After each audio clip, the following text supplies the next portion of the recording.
pour from the well set aside for her people. No question of using the other well, the one for the higher castes, though it is nearer and easier to reach.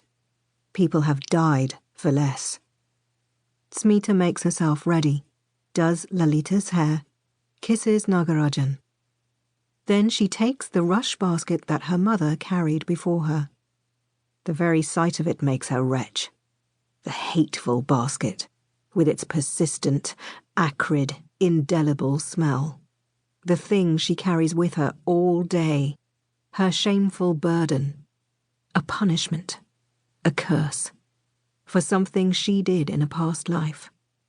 She must pay, atone for the sin, because this life is no more important than the others that came before it or the lives to come. It's just one life among many, her mother would say. This is how life is, her life.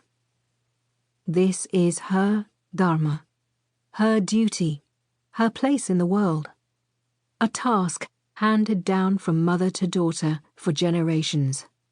Manual scavenger, a coy term that bears little relation to reality. There are other words to describe what Smita does for a living.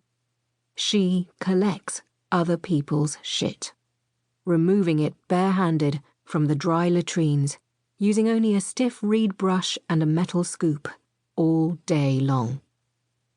She was 6 years old, the same age Lalita is now, when her mother took her along for the first time.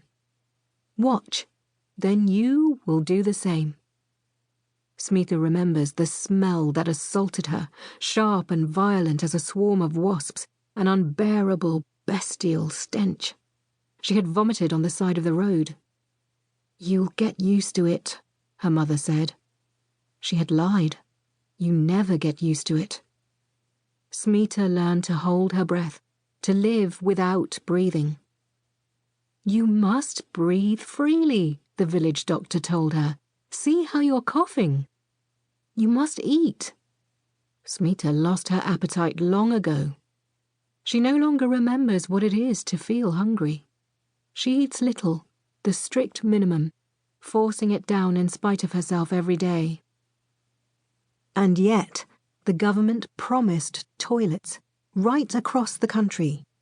They have not come here. In Badlapur, as elsewhere, people defecate in the open.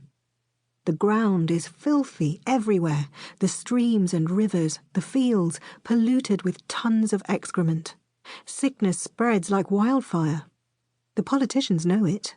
What people want, before reforms or social equality, are toilets.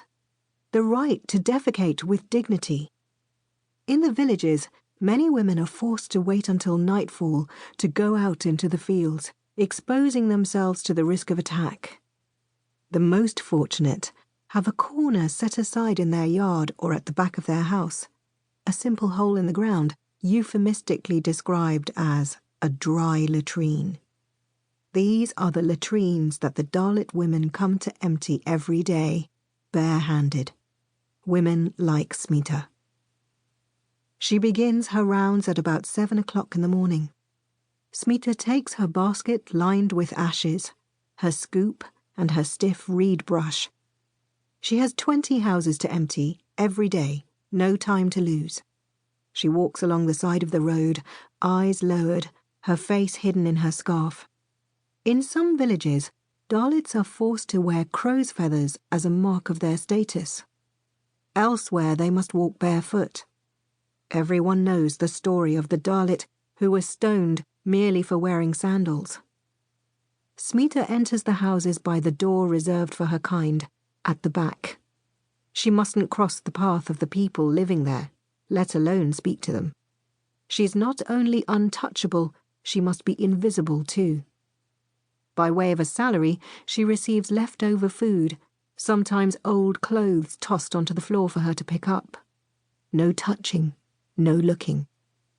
And sometimes a few rupees. Sometimes she gets nothing at all. One family of Jats has given her nothing for months. Smita wanted to stop. She said so one night to Nagarajan. She wouldn't go back there. They could clean their own...